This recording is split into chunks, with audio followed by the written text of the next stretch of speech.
¿Qué tal? Bienvenidos a esta discusión abierta. Presenta CNN Chile y Universidad Central. La llamada crisis del Sename, luego del paso del tiempo, desde la muerte de Lisette Vega en abril, nos demostró que esta situación era crónica y permanente desde su fundación en 1979.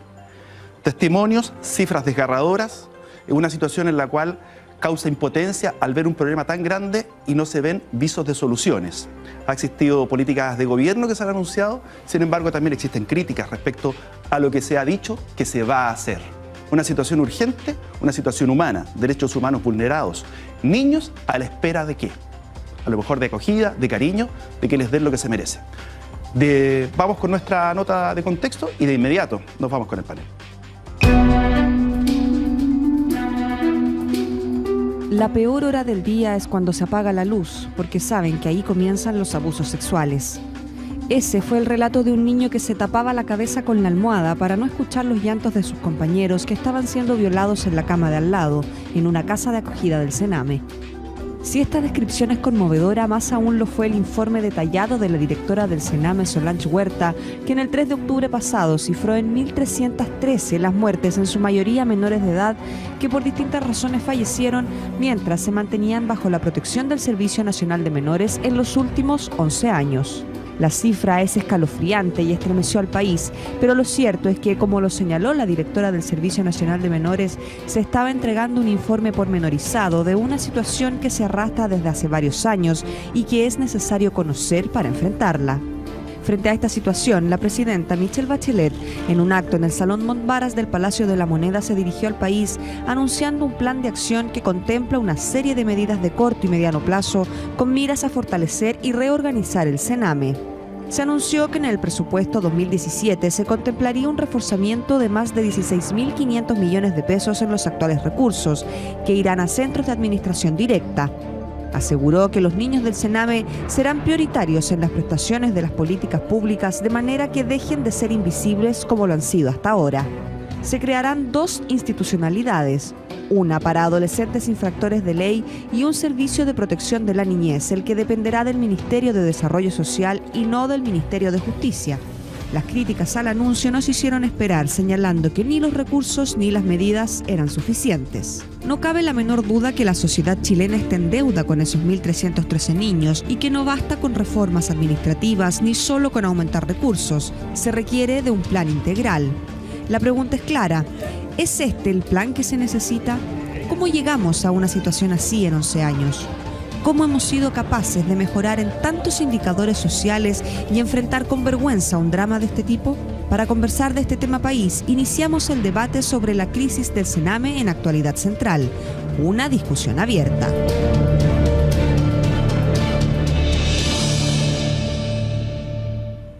Discusión abierta que ya comienza. Saludamos a Alicia del Vasto, presidenta de la Asociación de Funcionarios del Sename. Bienvenida. Saludamos también a Marcela Concha, abogada experta en familia. Usted deja la Corte Suprema. Hoy día trabaja en un lugar que se llama Mis Amigos. Aldea Mis Amigos. Aldea Mis Amigos. Voluntaria. Voluntaria. No trabajo. Y obviamente abogada experta en familia y exalumna de la Universidad Central. Así es. ¿Era A buena mucha alumna? honra. ¿Era buena alumna? Licenciada con nota 7. Muy bien, muy bien. Titulada con nota 7. Un Pablo Millas cualquiera. Por eso estamos acá.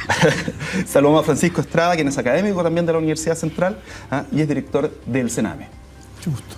Y a Francisco saludamos también a Edison Gallardo, presidente del Movimiento Nacional por la Infancia, ex interno institucionalizado del Sename. Sale a los 15 años, lo adoptan. Lo adopta un bochinchero. Lo adopta finalmente Domingo Sandoval, el tío Memo, que hoy día es su padre. Así es. Edison, ¿usted es un sobreviviente del Sename? Viviente y sobreviviente, sí. ¿Por qué se considera un sobreviviente? Porque hubo un problema dentro del Servicio Nacional de Menores en cuanto al traslado que me hicieron a mí cuando tenía 8 años, que salgo de un COD supuestamente para entrar a un recinto de protección simple, en el cual se dividía antiguamente, y en vez de llegar a un recinto de protección simple, llego a un CERECO. ¿Qué significa? Centro de Rehabilitación Conductual, donde existían infractores de ley. Estamos hablando de abusos, drogadicción, diversos tipos de infracciones en donde la mayoría tenía de 17 hacia arriba. Yo tenía 8 años. Esa estadía iba a ser provisoria. ¿Y qué se vivía? ¿Qué viviste tú? Cientos de cosas indescriptibles que te puedo decir que lo relato precisamente en mi libro Ansias de Libertad, El lado oscuro del Sename, y que ahora precisamente lo que está saliendo en los medios de comunicación... ¿Qué te tocó ver y vivir? Para que la gente lo entienda con un par de ejemplos. El ejemplo que tuviste sobre el niño que se cubría la almohada a mí me pasó en la primera noche. Dime una cosa, ¿te trataban por el nombre? No, ahí tú pierdes el nombre, pierdes, yo diría que la identidad. ¿Qué te llamabas? 691. 691. Exactamente. ¿Pasaste hambre? Sí. ¿Y el 2016 qué ocurre dentro de los centros del Sename? Yo creo que esto no es lo que ocurre, esto venía ocurriendo hace mucho tiempo. Tal como lo dijimos antes, esto no es crisis. Aquí no estamos en una crisis. Siempre ha estado en crisis desde su creación. Es una situación crónica. Exactamente, es una enfermedad crónica que yo creo que ya es hora de tratar. Francisco, tú fuiste director del Sename. Nosotros conversando fuera de cámara describíamos esta situación como una situación crónica que ha existido desde 1979.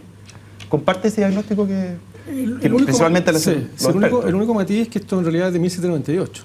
Claro, cuando era la Sociedad del Niño Chileno. Cuando partimos con la Casa de Huérfanos, claro. El tema es un desastre, ¿no? Hay un historiador, Jorge Rojas, la Católica, que ha documentado cómo fue un desastre desde siempre, ¿no? Así, los niños todos para la independencia, todos para la casa, para la calle, en el fondo, ¿no? Niños a la guerra, estoy hablando de 8 o 9 años a la guerra.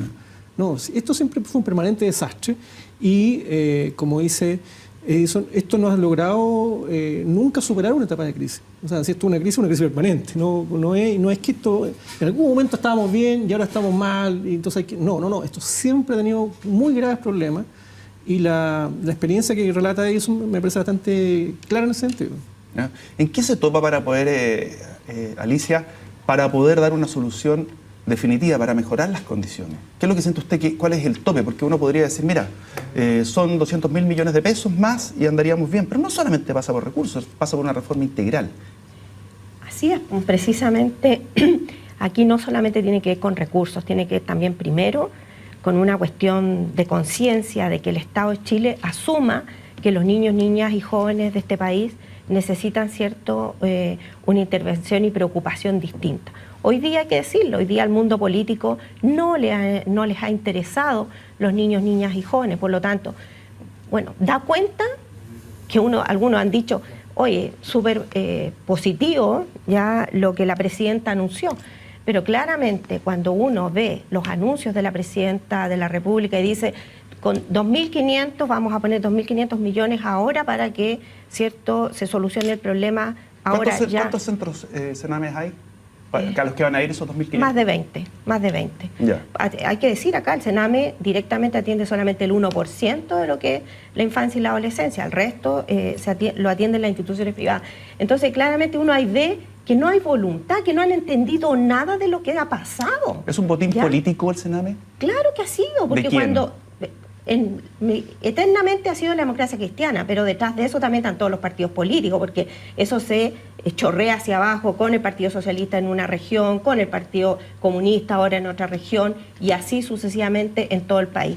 Entonces, claramente decimos, nosotros, el gobierno no ha entendido nada de lo que ha pasado, porque las medidas no apuntan a solucionar los problemas de fondo que hoy día tiene el Sename.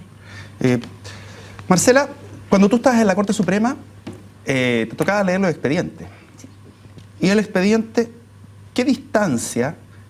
Y te lo pregunto porque eso seguramente es lo que se lee por parte de las autoridades. ¿Qué distancia tiene con la realidad?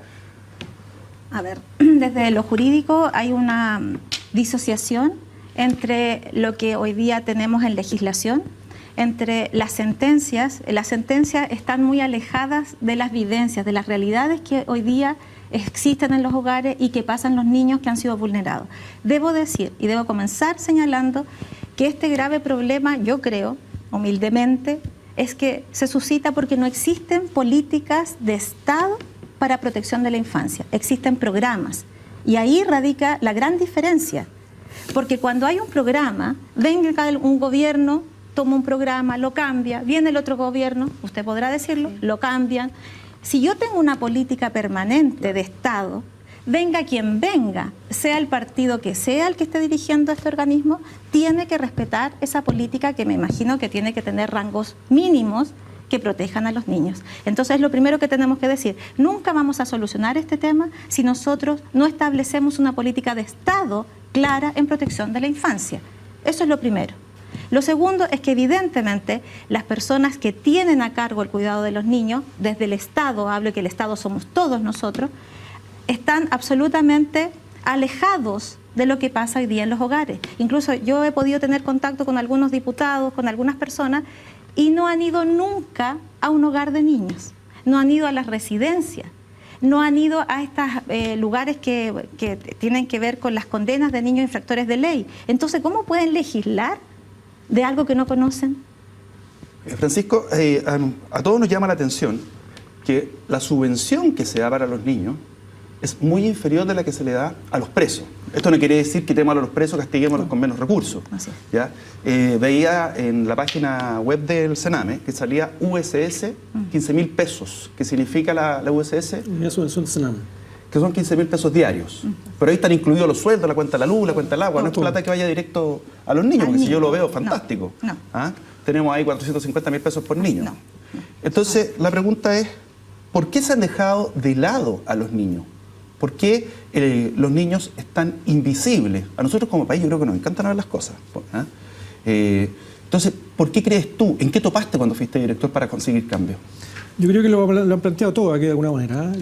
Este mundo, el mundo de la ciudad invisible en la infancia, y como los niños ni marchan, ni votan, ni tienen acceso a las redes sociales, permanecen absolutamente invisibles. Si no fuera porque ustedes han planteado estos temas, los medios, este tema estaría en el... ¿Cuántos niños han muerto el último año antes de este? 1.303. No, pero antes, este mucho año, más, el mucho último más. año nomás. Y Sí. no se producía ninguna cuestión. Yo realmente estaba muy sorprendido de esto, porque yo vi la muerte de los 10 niños en Puerto Montt, y lo que pasó ahí fue una serie de anuncios que luego terminaron en nada. Como siempre, ¿no? Entonces uno dice, mira, frase. en realidad esto nunca logramos, los quienes trabajamos en infancia, nunca logramos ver que haya impacto que perdure en el tiempo. ¿Por qué le Hay causa una suerte- impacto? Lo que yo creo que hay una ilusión mediática, digamos. O sea, hay una serie de flash para la televisión, de algunos dirigentes políticos, como decía Lenin por acá, y luego esta cosa, que apuestan a que las aguas se amainen, ¿no? Y luego viene la cuestión clásica de la repartija del poder, como alguien le ha dicho, el Sename, como tú lo decías, un botín, uno más, no es el único, pero repite lo que pasa en otras reparticiones públicas. Y también, como dice Marcela, una carencia, una política de Estado permanente, transversal, sin banderas políticas en esta cuestión. Pero también, es bueno decirlo también, hay responsabilidad de otros actores, no solamente el Estado, la sociedad civil, la universidad, la academia, hay muy pocos estudios. Comenzamos fuera de cámara, la experiencia de Edison es una experiencia que tú tomas cualquier journal hoy día internacional sobre estos temas, que hay muchos journals que estudian lo que aquí sería el Sename.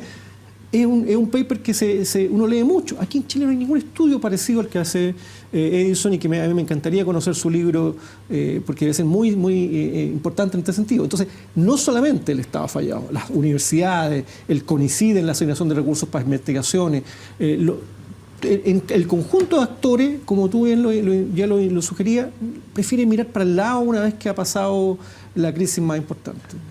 Los derechos humanos, Alicia, porque los niños pareciera que no tienen derechos humanos. Nosotros conversamos con Edison en la radio y la verdad que no tienen derecho a nada. Pero en el discurso sí. Porque nosotros hemos vivido una etapa dentro del Sename donde cuando hubo la división interna del Sename, los chicos de protección por los infractores de ley, hoy día internamente están separados, no están juntos como se ha hecho ver en la prensa, están separados. Hay solo un detalle, que los chicos que son inimputables, ¿ya?, que son de protección pero que han cometido delitos, hoy día están igual en los centros de protección porque no tenemos una oferta o un programa, no ha habido una política hacia ellos. Por lo tanto, esos son los niños que hoy día más se cuestiona la opinión pública, porque son los que a ellos, ¿cierto?, les generan problemas y dificultades. Entonces, cuando se implementa todo esto, llegó como una modalidad tan garantista, un extremo de garantismo, malentendido también por los jóvenes, que los jóvenes hacían lo que querían dentro de los centros. Si querían se levantaban, si querían iban a tomar desayuno, si querían iban a la escuela, sin ninguna norma. Entonces también los extremos no son buenos para nadie, porque los chicos y los niños también necesitan, ¿cierto?, una disciplina igual como los hijos nuestros en nuestras casas. Entonces, claramente no se ve esa mirada de los derechos humanos en lo otro, en lo que tiene que ver cómo te atiendo a ti, ¿cierto?, las condiciones que te doy a ti como valor, como ser humano. Eso no lo ve la autoridad. La autoridad lo ve en recursos, y arréglenselas como puedan. Lo demás no cuenta. O sea, aquí nadie ha profundizado en este tema respecto, ¿cierto? Porque si ustedes, todos sabemos que hay una cantidad de informes de la UNICEF, ¿ya?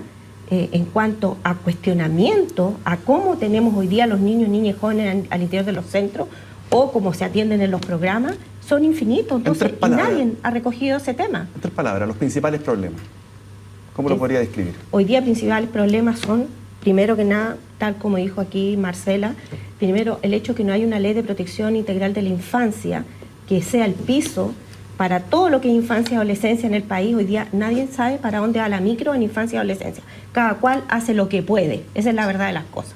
Segundo, primero que nada, cuando se implementa una ley en este país que quiere, ¿cierto?, abordar, por ejemplo, infractores de ley, se implementa con lo que había. Nosotros lo manifestamos en esa oportunidad, no estaban las condiciones, no teníamos la infraestructura, no teníamos programas. ¿Qué sentido tenía tener encerrados a los jóvenes si ni siquiera somos capaces de entregarle un oficio para cuando ellos salgan, ¿cierto?, de los centros y hayan cumplido sus condenas?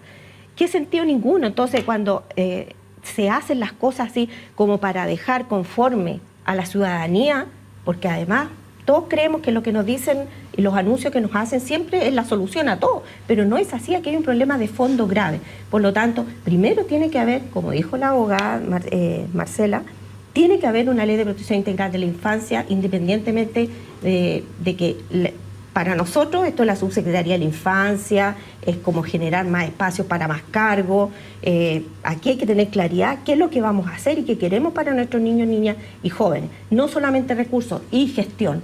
Gestión que hoy día yo creo que en el Sename se han farreado, las distintas administraciones que han habido en el Sename se han farreado el poder hacer cosas, el cambiar las cosas, porque no necesitamos leyes para hacer cosas hoy día y poder cambiarle la vida a los niños, niñas y jóvenes.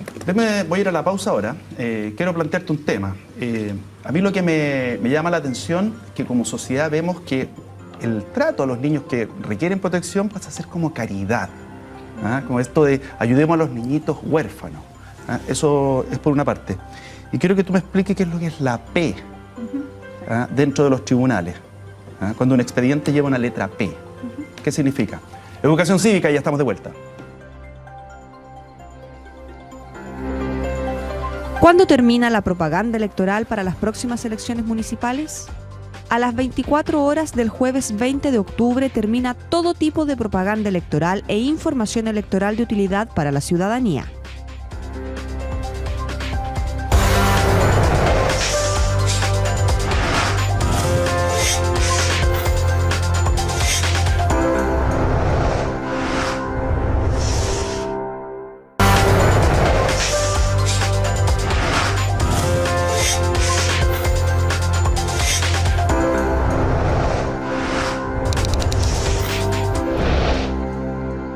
Le hace falta al Sename, bueno, lo mismo que estaban planteando, colocar más aporte, porque son muy pobres los hogares. Y con serio, yo creo que con personas con más criterio, el Estado se tiene que hacer cargo. Algún ente regulador externo. En realidad, para todas las instituciones del Estado debe haber un ente regulador externo, pero válido, que compruebe en realidad lo que está ocurriendo con cada uno de los pesos que se destinan a los proyectos. Que pongan gente que sepa porque son niños, no son cualquier persona, no son animales, ni un animal se trata así. Que pongan gente que sepa, no gente que no tiene idea de nada. Eso solamente. Yo creo que hay que cambiar las autoridades que lo están manejando más que ponerle más plata. El gobierno se concentre y ponga asunto en el tema. El Sename está muy abandonado. Los chicos siempre han sufrido, siempre ha habido ahí abuso de los chicos, pero el gobierno no pone asunto en el tema. Yo creo que más organización, más preocupación del gobierno, de las personas encargadas, del personal que tiene, porque parece que el que está fallando ahí son las personas. Tenemos algunos Twitter por ahí, la gente está escribiendo a través de las redes sociales algunas opiniones. Bernardo C. Ceres. Cuando se hagan políticas serias y no se entreguen los servicios como parcelas políticas, recién mejorará el Sename. Ahí tenemos unos Twitter. Mavi Núñez dice: no existe política de Estado seria y ética en protección a la infancia. La peor ceguera en democracia. Y ahí tenemos a Dai Molincho, dice: ¿cuántos de estos casos se deben a la externalización de servicios de atención a los niños por parte del Sename? ¿Cuán culpable es el lucro? Eso es parte de los Twitter que están llegando. La verdad que Twitter con mucho contenido, igual que la encuesta.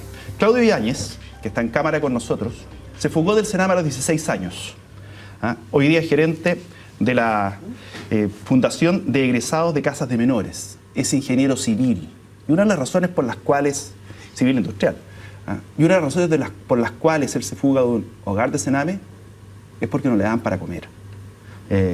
Claudio, eso conté muy sucintamente lo que fue tu historia. Y la pregunta es, ¿cómo lo ven ustedes hoy día con la Fundación de Egresados de Casas de Menores, la situación que se está viviendo en 2016? Hola Pablo, buenos días. Buenos días. Mira, bueno, para nosotros un tema nos toca muy de cerca, nos llega porque nosotros somos egresados de Casas Menores, vivimos en el sistema antiguo, en los famosos COT, Centros de Observación y Diagnóstico, en la época del gobierno militar, y lamentablemente, dada nuestra experiencia en hogares de menores y en residencias también del Sename, sabemos de primera fuente de que a pesar de que han habido cambios de nombre o retoques más bien de maquillaje del sistema, esto se ha mantenido. Los patrones de violencia, abandono y faltas, digamos, gravísimas a los derechos de la infancia y derechos humanos fundamentalmente. ¿Se escucha bien? Sí. Perfecto. Ya. No hay problema. Disculpa.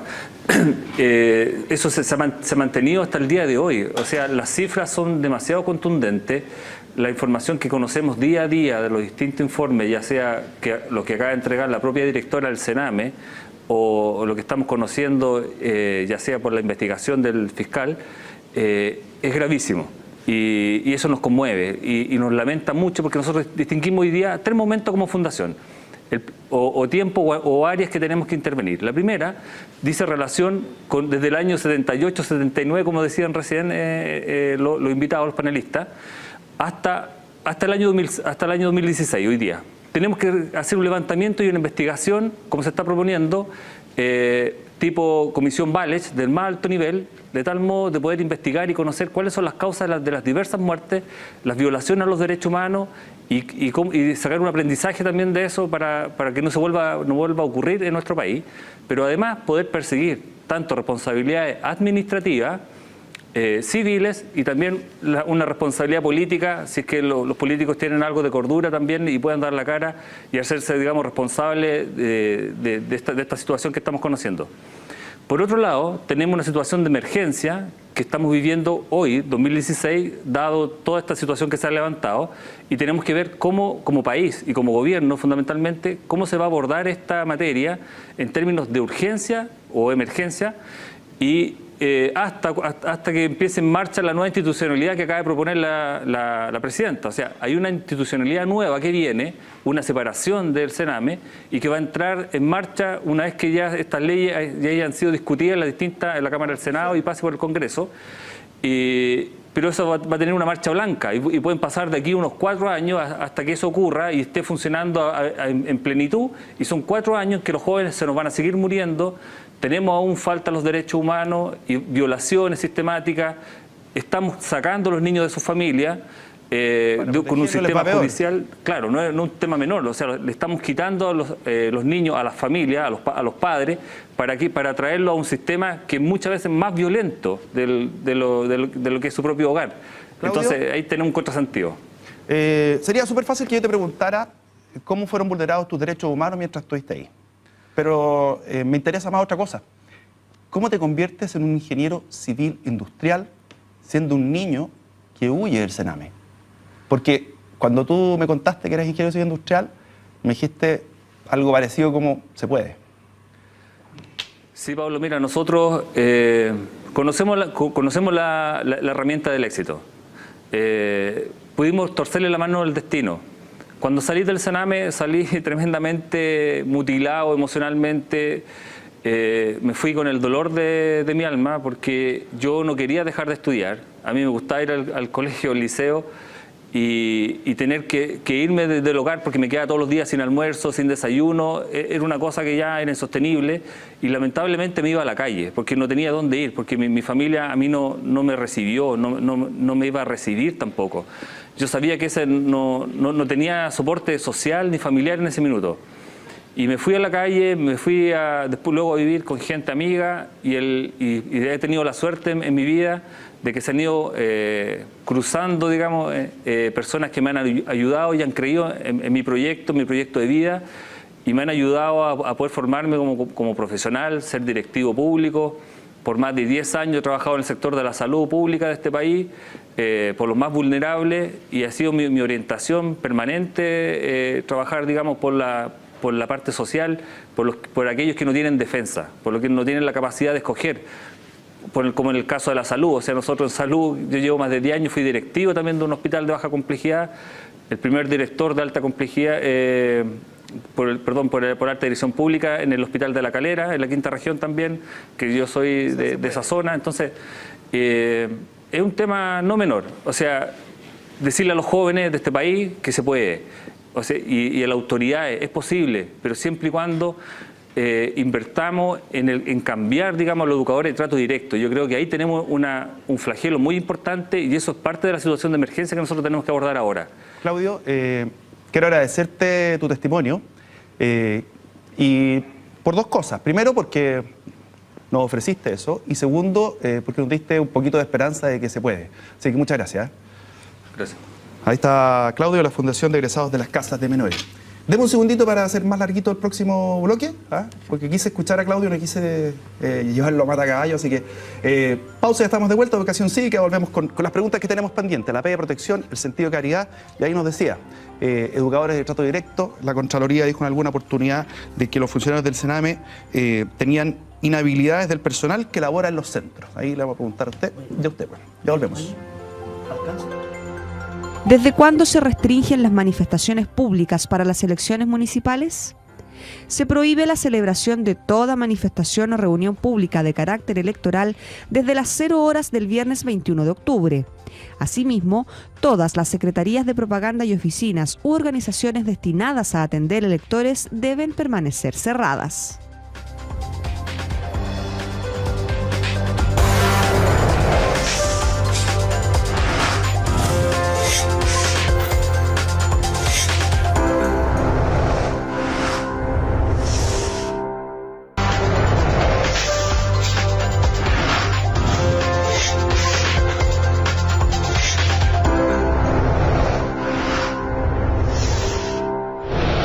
El tema del Sename, la situación, yo no quiero decir crisis, porque ha sido de todo el tiempo. Señora Alicia, cuando la Contraloría dice hay inhabilidades del personal que labora en los centros, ¿qué parte de razón tiene y si la tiene, por qué? Sí, puede ser. Yo acojo lo que dice la Contraloría en el sentido de que hoy día los niños y niñas y jóvenes que nosotros tenemos son muy complejos. Por ejemplo, la semana pasada estuve en Arica, en el CREA que ustedes recuerdan, que donde fugaron 11 niños y por el cual salió Hugo Herrera al Sename. Y tú entras a ese CREA, todos los niños tienen problemas de consumo y no hay ni uno con tratamiento. Tienen problemas graves de psiquiátricos también y no hay ninguno con tratamiento. Y hoy día se verifica por el Ministerio de Salud que esos niños no tienen acceso, ¿cierto?, a estos programas. O sea, hay denuncias de maltrato a los funcionarios. Y yo quiero saber si ustedes como asociación los denuncian, los sacan, ¿qué es lo que hacen con ellos? Lo que pasa es que como nosotros tomamos conocimiento cuando esto ya sucede, no es que no, sí. Cuando ya sucede, hay un proceso de un sumario, el sumario lo separa de las funciones, lo saca, y eso también significa hoy día la merma, porque esos funcionarios no son repuestos en sus puestos, en lugares de trabajo. Entonces, que eso también incide en la falta de funcionarios que hay. Entonces, yo quiero volver al punto en que te estaba explicando de lo de Arica. Entonces, cuando tú tienes funcionarios que han contratado y no tienen ninguna experticia para tratar tipos de niños que tienen un descontrol tremendo, yo presencié cuando los niños ahí pateaban las puertas, las niñas gritaban, todas cortadas, ¿Qué hace un funcionario que no tiene ninguna preparación para enfrentar eso? ¿Qué hace? ¿Por qué no tienen preparación los funcionarios, Francisco? Tú que fuiste director del Sename. Mira, tenemos un problema con, como dice Elisa, con cómo se construyen los perfiles de cargo, cómo los contratamos, ¿no? Y Sename tiene que, y eso me parece mucho más importante que los 2.500 millones de pesos que anunció la presidenta, diseñar un sistema para hoy día capacitar a los funcionarios. Fíjate tú, en el sur tenemos una experiencia en el Centro de Formación Técnica Teodoro Winkel que se llama Psicoeducación, que es un modelo canadiense que ha sido bien interesante. Incluso en el Centro Alborada hay psicoeducadores. Hice una información que hoy día yo no entiendo por qué no la tenemos extendida en todo el país. Tú conversas con el psicoeducador, hay un dirigente, incluso sindical, que es psicoeducador. Me dice, mira, a mí me formaron para las crisis, me formaron para contener chicos, me formaron para hacer diagnóstico, a mi nivel, por supuesto. Entonces, ¿por qué no todos los funcionarios nacionales lo hemos formado con psicoeducadores? ¿Por qué no traemos esa experiencia que existe hoy día en Chile? ¿Por plata? No tengo idea. No, yo tengo en las cuñas lo decía. Tienen que estar los que sepan de este tema. Yo tengo la impresión que parece que si tú le preguntas a alguien que está en Sename, ¿conoce usted la formación, la malla académica de la carrera de psicoeducador en Temuco? Quizás no la conocen, quizás no tienen idea que en Chile tenemos una modalidad de trabajo muy pertinente para este tipo específico de trabajador, que es un trabajador que tiene que estar expuesto todo el día al contacto con chicos que tienen una conducta bien compleja. Pero además tenemos que hacer varias cosas al mismo tiempo, y eso es lo complejo hoy día. Tenemos que no solamente mejorar la calidad de los niños que están adentro de los centros, sino que hacer todo lo posible para que vuelvan con su familia, para vincularlos con su familia de origen, y eso tampoco está en el... Depende de la familia también, pues. Pero es que hay que trabajar con ellos justamente, pues. Claro. Hay que distinguir qué podemos hacer, con qué familia se puede trabajar. Porque hay niños que a la familia los tratan peor que adentro, o mejor, más mal adentro que afuera. Entonces tenemos que hacer un buen diagnóstico, que tampoco está en la propuesta de mejora. Yo te voy a dar el diagnóstico, porque no, te vas a dar tú, Marcela. La P de protección en los expedientes de los niños. ¿Qué es lo que significa? ¿Qué significa un niño en protección? ¿Y por qué estos niños se eternizan adentro? Escuetamente voy a explicar por qué llegan los niños a estos hogares. Hay que partir de ahí. ¿Por qué tenemos tantos niños, casi 10.000 institucionalizados? Estos niños fueron vulnerados en sus derechos, en sus familias de origen. Eso significa que estos niños, el Estado debe intervenirlo y hacerse cargo de este niño para que no siga siendo vulnerado. ¿Por qué yo retiro a un niño de su casa? Voy a hacerlo bastante pedagógico, lo más claro posible. Una razón puede ser por un problema económico, netamente económico, hacinamiento, porque los papás están sin trabajo, tienen 7 niños, entonces han sido negligentes en el cuidado, los niños no tienen su comida, no están aseados. Esa es una de las razones por las que yo lo separo de su casa y decido ingresarlo a una residencia.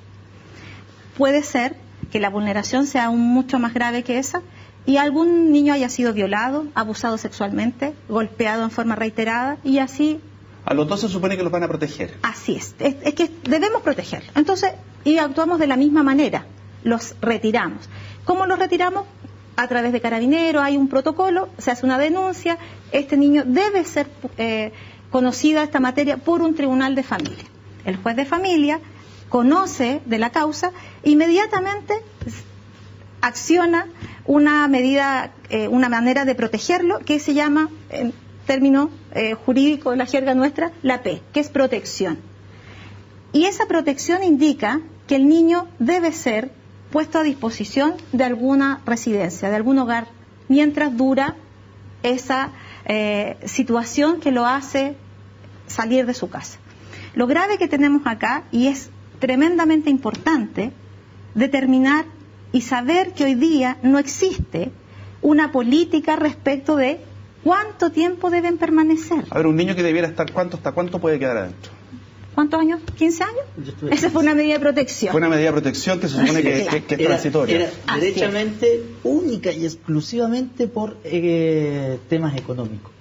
¿Y te dejaron 15 años tan encerrado como podría ser eventualmente un infractor de ley? Así es. Ahora, hoy día el 56% de los niños que están internados llevan más de un año.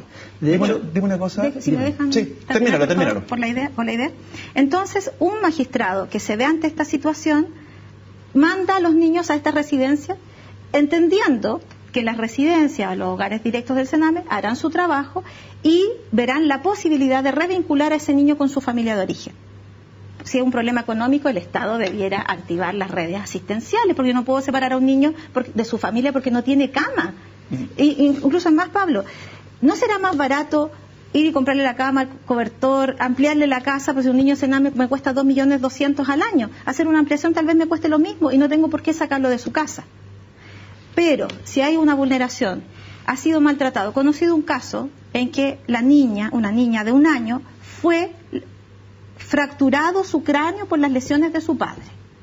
Un juez de esta república decide que mientras la niña está en el hospital 1 año en Valparaíso, los padres tienen que ser sometidos a terapias reparatorias y para que adquieran habilidades parentales. Un padre que le fractura el cráneo a un niño puede hacerse cargo de ese niño. ¿Y qué pasa con ese niño? Esa niña específicamente estuvo 5 años en el Sename y después de 5 años recién se va en adopción.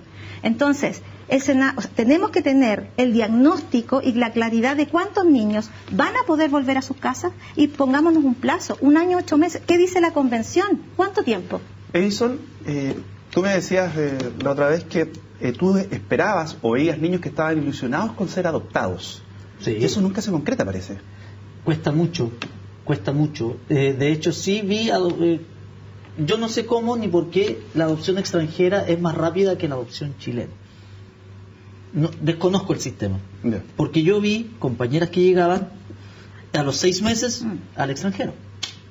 Pero aquí en Chile es muy difícil, tanto así que la familia, mi padre, me tuvo que apadrinar y ahora yo estoy en proceso de cambio de apellido por gracia.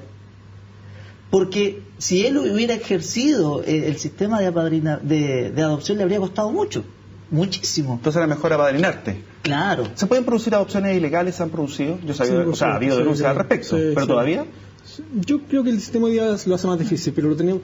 Ayer salió una nota de prensa en la cual yo soy entrevistado también. Tenemos también varios otros problemas en la materia de adopción. Como decía Marcela, si la internación tuvo que ver con causa de pobreza, no puede ser que ese niño también en una situación de adopción. Y eso ha pasado. Yo tuve un caso de hace 2 años atrás que di vuelta una causa de sentido.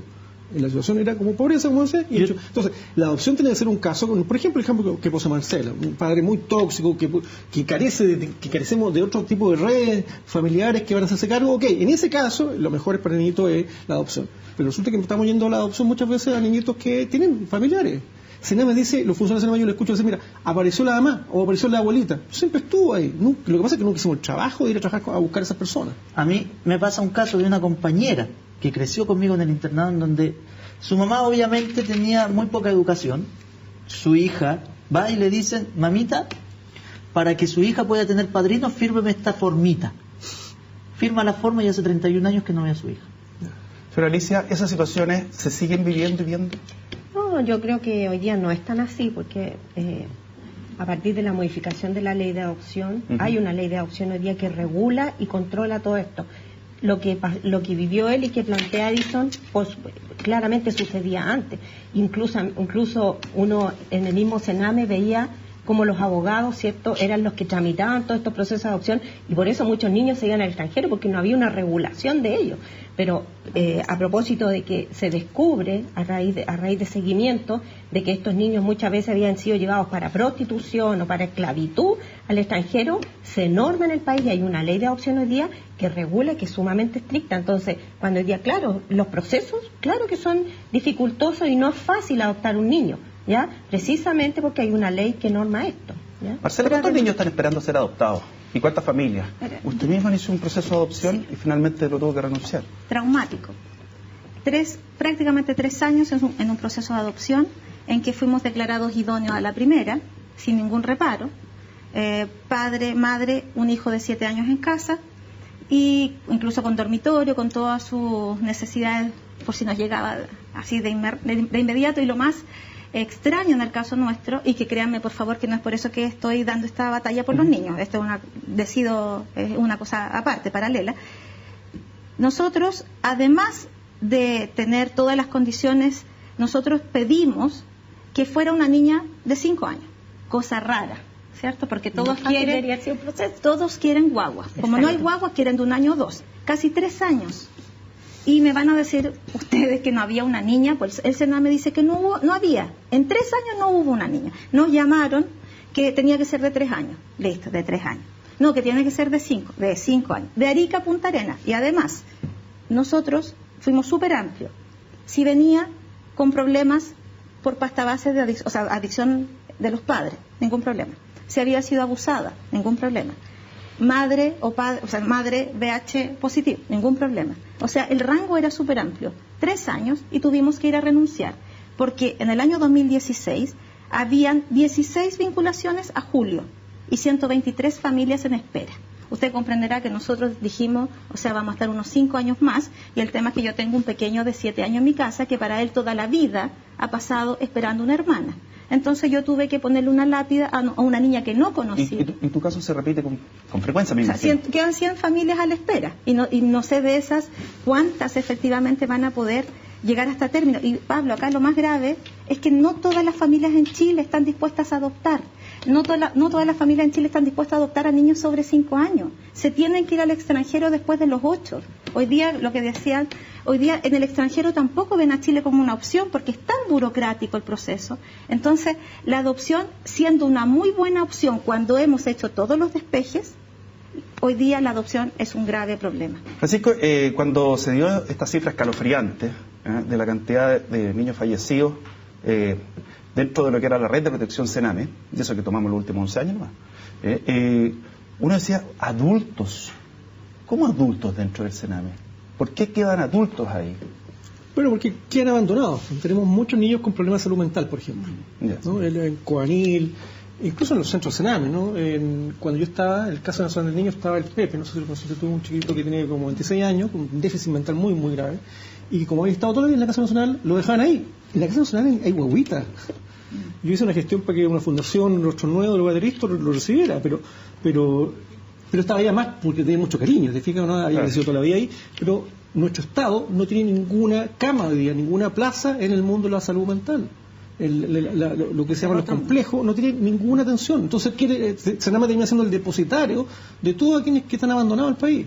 Entonces, ese es un tema importante. El tema de Sename pone en evidencia que hay un déficit en la respuesta estatal. No solamente Sename tiene que poner la cara por que el Ministerio de Salud no tiene política de salud mental infantil, no tenía recursos y camas para los problemas de salud mental compleja, el Senadi no tiene ningún recurso para una cuestión. Entonces, claro, todas esas problemáticas terminan impactando fuertemente a Sename y Sename, por supuesto, que no ha sido formado los funcionarios y los profesores para esa problemática, tienen que se producen problemas, justamente. Señora Alicia, voy a ir a la pausa, pero le quiero hacer una pregunta. Respecto a la medicación, leíamos una cifra de 33.000 dosis que se dan solamente en Santiago de fármacos como ansiolíticos, calmantes, tranquilizantes, en fin, mantenerlos como dopados. Pausa y ya estamos de vuelta. Tranquilitos. ¿Quién asume el resguardo del orden público durante las elecciones municipales? Las Fuerzas Armadas y Carabineros asumen el resguardo del orden público hasta el término de las funciones de los colegios escrutadores.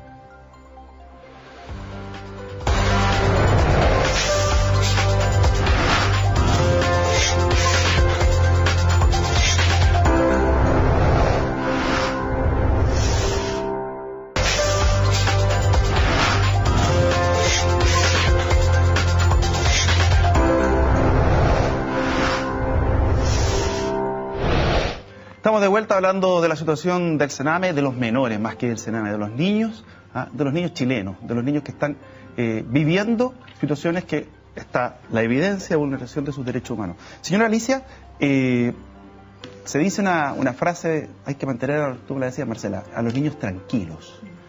Y uno podría decir, mira, sabes que finalmente entre la desesperación u otras situaciones que podrían a lo mejor ser más dolosas, medicar a los niños. ¿Cómo llegan estos medicamentos a los centros? ¿Llegan a una caja y se reparten como quieren? ¿Cómo se maneja eso? No.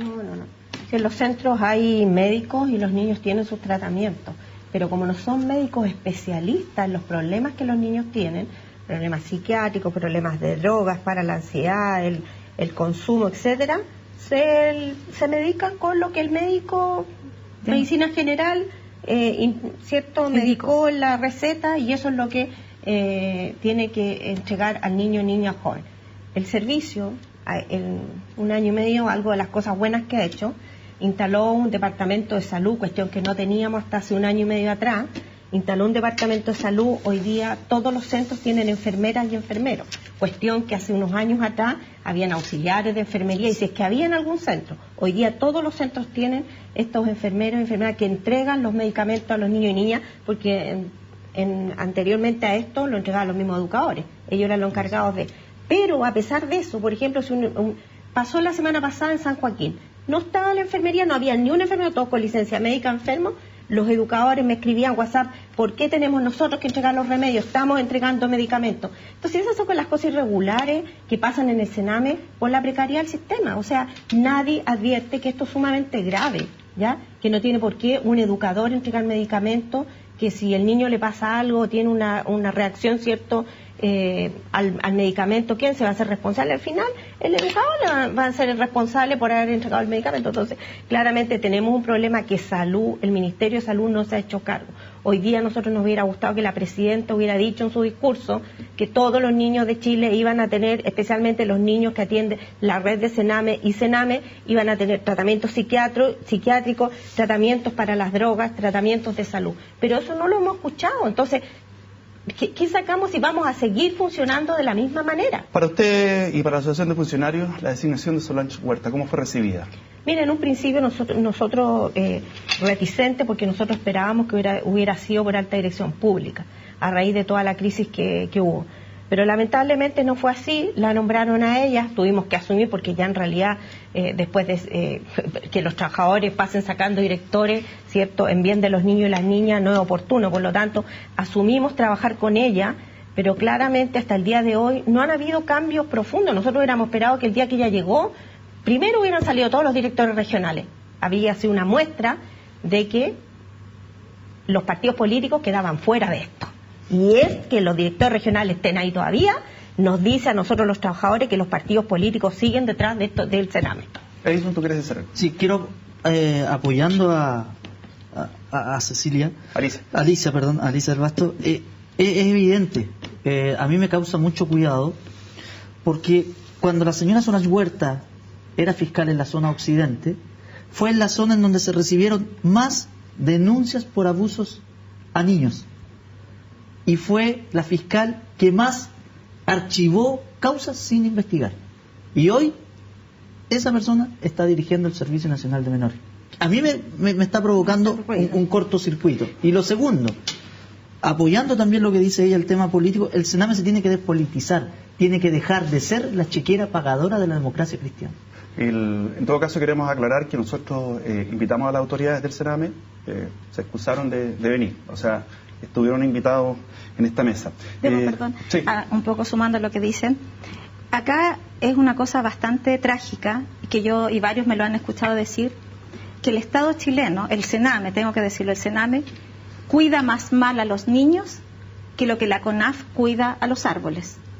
La CONAF es un organismo público, pobre, igual que el Sename, pero con los mismos recursos y tal vez menos, hace mucho mejor su pega. O sea, hay un incendio, traen hasta aviones del extranjero. Aquí se mueren niños y a nadie le importa. Entonces, aquí tenemos un problema de visión y tiene que ver con las políticas de Estado.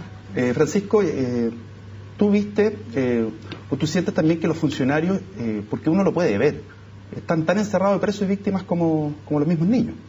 Por supuesto, y además están sometidos a un escrutinio público que los culpabiliza a cuestiones que están fuera de su alcance, su responsabilidad. Entonces, las malas prácticas hay que combatirlas, y yo vinculé a funcionarios que tenían malas prácticas, pero cargar sobre los hombros de funcionarios que no han sido capacitados, que no tienen horario, responsabilidades que los exceden, me parece. Repito, yo coincido y he sido muy claro, el Ministerio de Salud tiene una responsabilidad jurídica, política, moral en esta materia. No es posible que Sename sea el gran hospital psiquiátrico con los niños. No requerimos. Los problemas de migración son responsabilidad del mensal. Lo que no comprende la evaluación psiquiátrica que acaba de hacer el mensal es que hay que tener una evaluación especialmente compleja. Esto no son los niños de un liceo, de un colegio que puede ir una enfermera a mirar si están bien o están mal. Aquí requerimos psiquiatras expertos, ¿no? Eso fue algo que se discutió recientemente en el Senado cuando se informó que se había iniciado un proceso de evaluación psiquiátrica en el país a partir de profesionales que no son expertos en psiquiatría frente a adolescentes. Aquí hay indicadores que tienen que ver desde cómo se están comportando a cuestiones más bioquímicas que debieron haber sido contratados al mejor equipo psiquiátrico de todo el país. Y eso es lo que como dice, no entendemos. ¿Por qué no pasa? No entendemos por qué. Yo sigo, y lo dije así aquí en este canal. Lisset murió por una de las cuestiones por las que muere es su problema de movilización al centro de salud, ¿no? Bueno, ¿por qué todavía no tenemos una ambulancia a la puerta de cada centro Sename?